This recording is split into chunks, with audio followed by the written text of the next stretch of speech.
Two social media posts landed Ashoka University professor Ali Khan Mahmoodabad in jail, facing charges of sedition, outraging modesty of women by allegedly attacking the two officers, the faces of Operation Sindoor.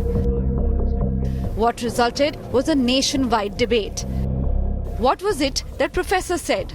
Was it an assault on academic expression? Was it an assault on freedom of speech? On Wednesday, the top court, the bench of justices Surya Kant and N. Koteshwar Singh, granted interim bail but also schooled Professor Khan. Why make political comment during national crisis? You claim freedom of expression. What about duty to nation?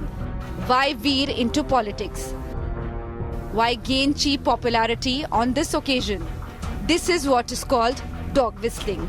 You have a right to express without hurting others. Use terms which is simple, respectful and not hurtful to others. Why make a social media statement at all? The Supreme Court in its order did grant interim bail, but also said Supreme Court gagged Professor Khan to not post or write on the issue. No comment to be made by Professor on the terror attack recently faced by the country. Haryana to set up 3-member SIT.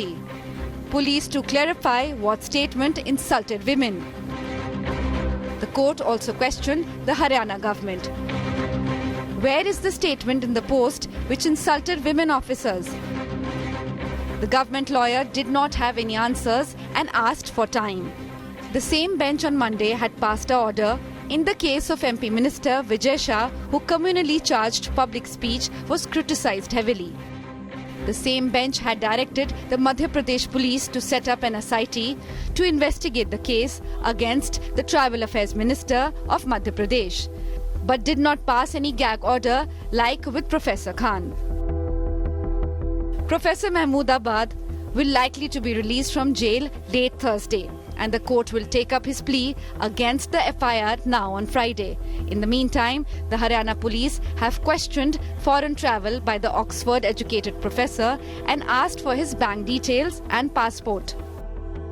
While the top court's order giving interim relief to Professor Khan but also cracking down on him for his posts leaves a larger question to be addressed. What impact will the court's order have on freedom of expression in India? Interim bail granted but with a gag order and now an SIT investigation. This case has thrown up serious questions of freedom of expression and how courts are interpreting comments made during a national crisis.